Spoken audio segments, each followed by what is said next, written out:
All right.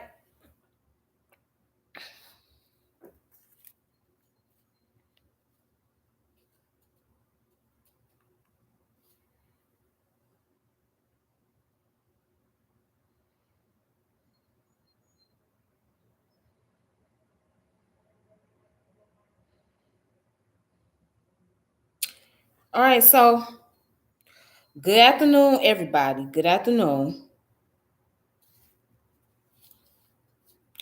This your girl Tiffany coming through here, live in effect. And I want to get on the subject about why many of our ancestors were polymaths. And what is a polymath? So let's get into the definition of a polymath. I spoke about it before, okay? But I want to go back and revisit the subject. So to speak on it by itself and why many of our ancestors were polymaths. Okay. So let's go ahead and I'm pulling up on my phone. So let's go ahead and look at a New World Encyclopedia. All right. So a polymath is a person with broad knowledge or learning. Renaissance man and less commonly Homo universalis are related terms to describe a person who is well educated or who excels in a wide variety of subjects or fields. It is based on humanistic view of being humans as the center of the universe, unlimited in their capacity. The ideal person, therefore, in this view, is one who attains all knowledge and develops all their abilities to the greatest extent. Abilities which should encompass the full spectrum of human nature. The idea of polymath Renaissance man is embodied in the Italian Leon Battista Alberti, an accomplished architect, painter, classicist, poet, mathematician, horseman, and Leonardo da Vinci, renowned in field as diverse as art, science, invention, music, and writing.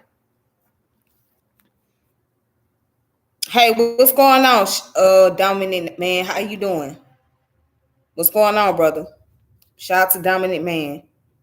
Thank you for coming through.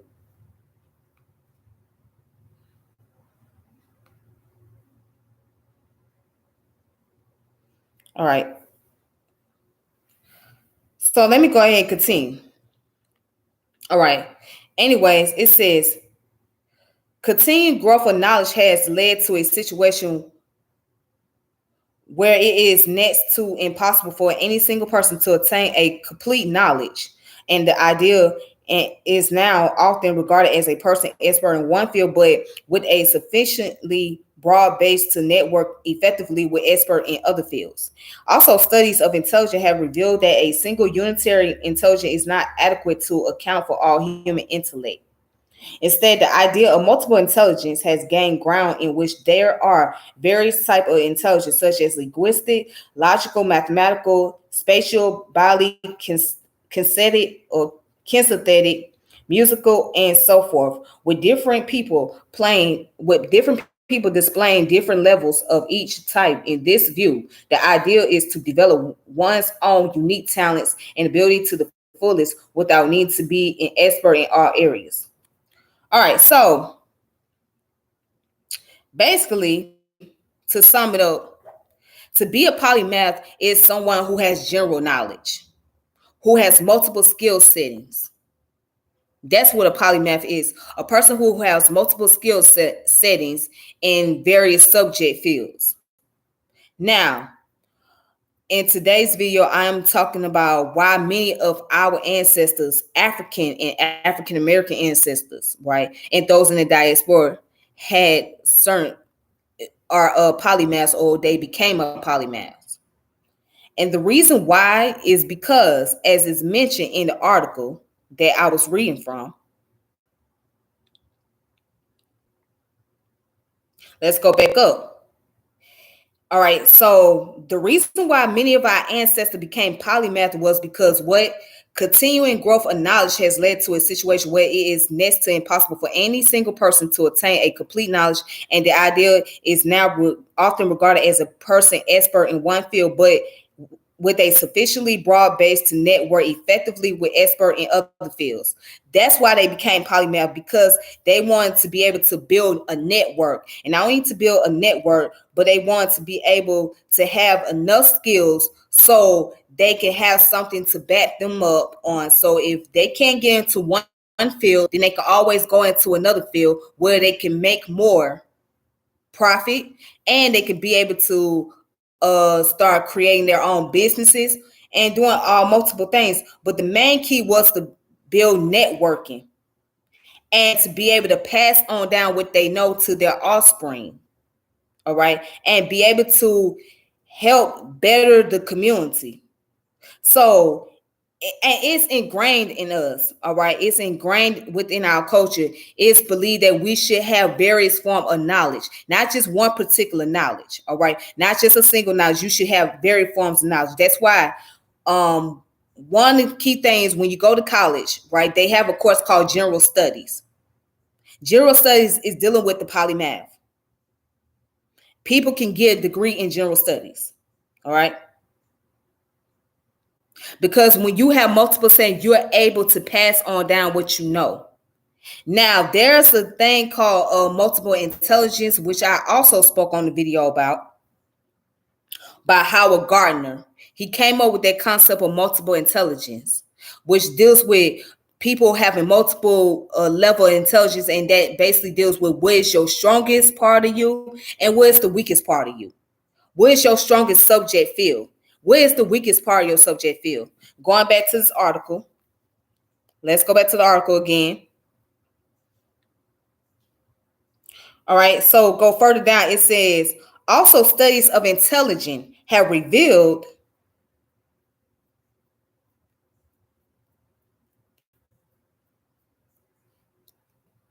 okay. Okay, I'm sorry about that. Let me try that again, because it was an advertisement on here. It says also study of intelligence have revealed that a single unitary intelligence is not adequate to account for all human intellect. All right. Also, study of intelligence has revealed that a single and unitary intelligence is not adequate to account for all human intellect. So that means you can't just have one broad of intelligence.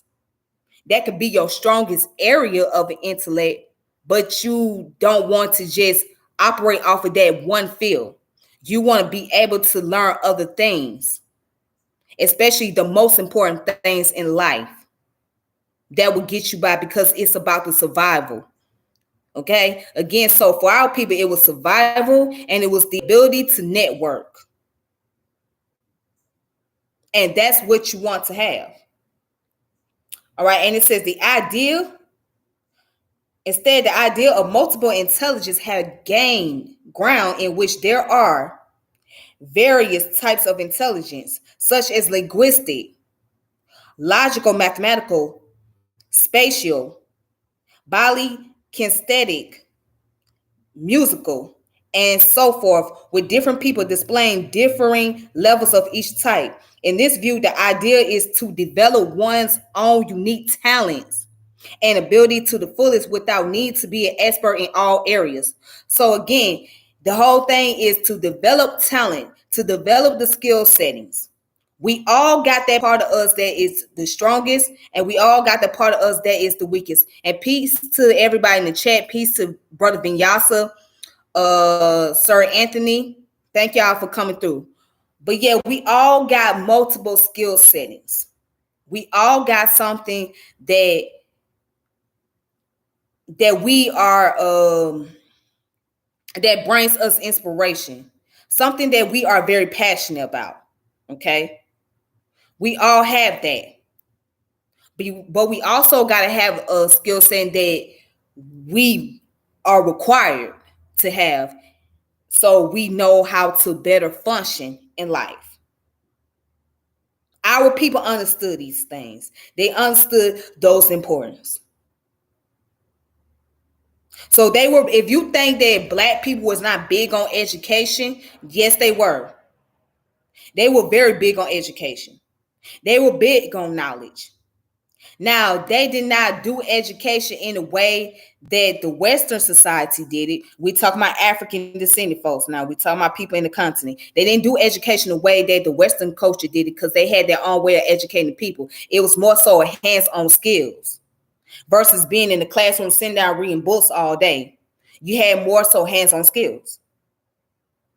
All right. And you see that even when you go into our inner city community, when you look in the ghettos, when you look in the project, you see there's people who have multiple settings. You will see that there are people who are polymath. Now, they just not a polymath in the sense of being highly educated or being scholastic on the academical level or whatever.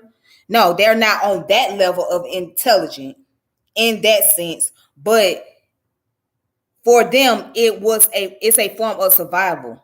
So you will see that people know about cars, know about cooking, know about doing maintenance work, know about doing landscaping. They have all these multiple skills, okay? Because they know that these skills are adequate enough for them to survive.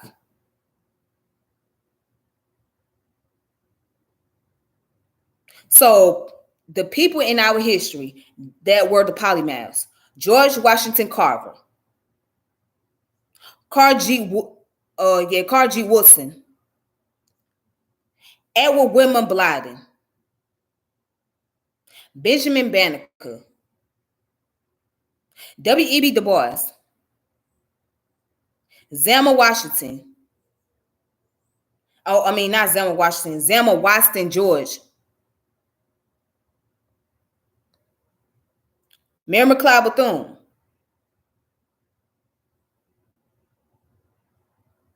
And there's a long list. These people were polymaths.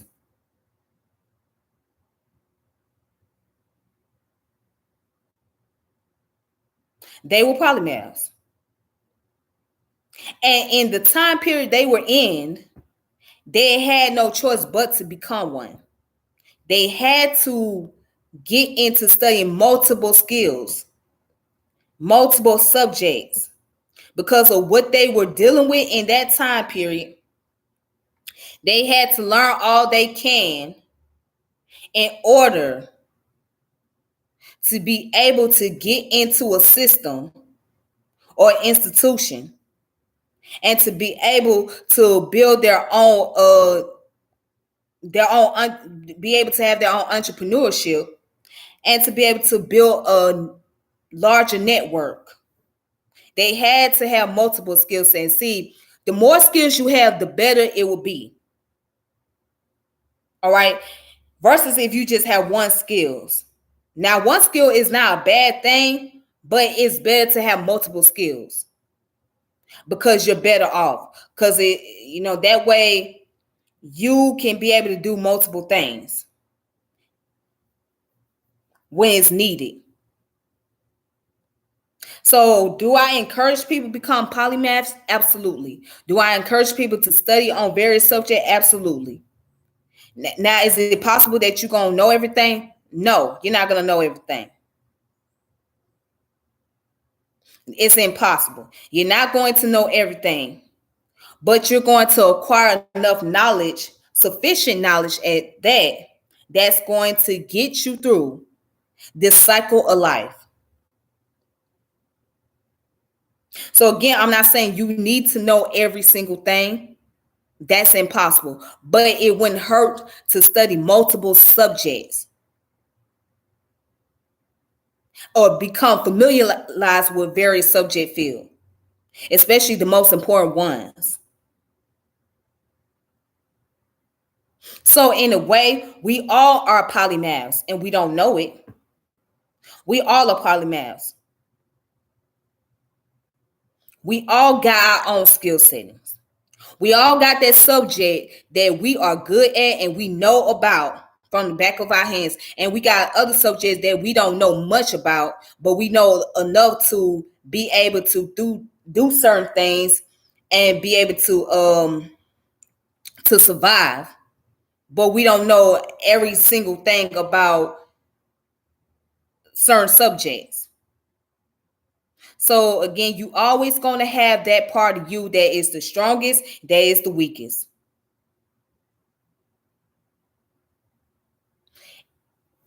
That's why you cannot live in a world where you think that you're not going to be able to learn anything or learn multiple things, because you're going to get exposed to it. So why not take that chance? Why not take that chance? You got to learn multiple things, or you're going to have to. It will require you to do so. So it wouldn't hurt to be a polymath. It won't hurt to acquire multiple knowledge.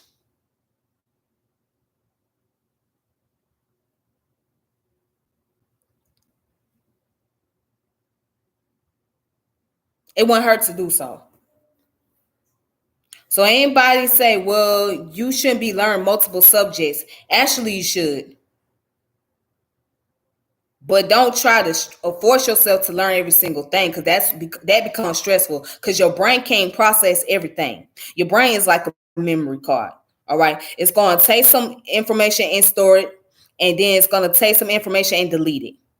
That's how your brain is. It's like a memory card. It's like a CSD card. All right. But it would not hurt to know a lot of things. It would not hurt to learn various subjects. Because the more you learn various subjects, the more you become familiarized with them.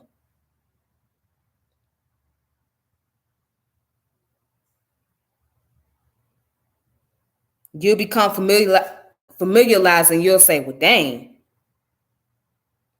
Now I know what this subject is because I heard of this subject. And I know a little bit about it. So anytime you talk, especially if you're talking to somebody, right? Or if you're networking with people and they throw a certain type of subject at you, you have a conversation, you'll be like, yeah, I read on that and I heard about this, and I heard about that subject too. And this field right here, I know a little bit about it. So at least you get the idea. And that's your goal, is be able to familiarize yourself with multiple subjects.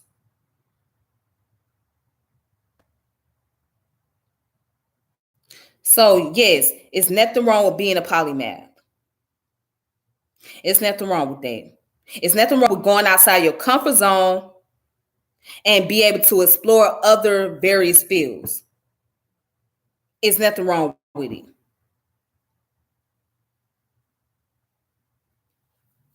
Not at all. It absolutely needs to be there. It's needed. It's important.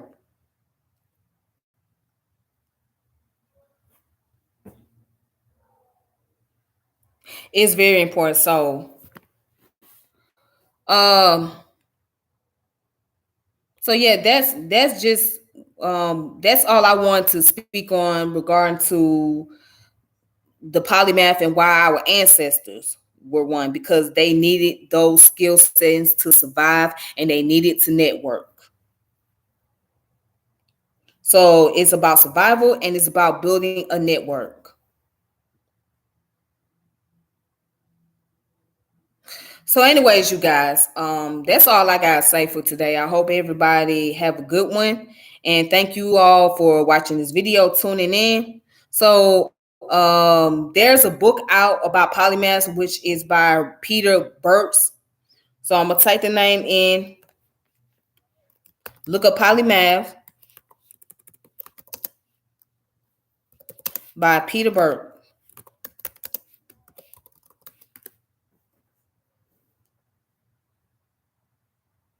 All right, so that's important. So if you guys get a book on that, that'll be great. All right. Anyways, you guys have a good one. Take it easy on yourself. Be safe out here. And I will talk to you all later. Again, this your girl Tiffany. And I'm saying peace and power elevation. Salam alaikum. Rahmatullah. Um, Ramadan Mubarak to all of you that celebrate Ramadan. Unfortunately, I had to cut my Ramadan short because Mother Nature, and that's all I gotta say is Mother Nature. So Mother Nature came in. So yeah, I had to cut my Ramadan short, but unfortunately, I'll make sure I pick it back up. But until then, y'all take it easy on yourselves and please be safe and be careful out here. All right, and I will connect with you all later. And make sure y'all check out the book called Polymath by Peter Burke. Polymath by Peter Burke. All right, then. Thank you. Peace.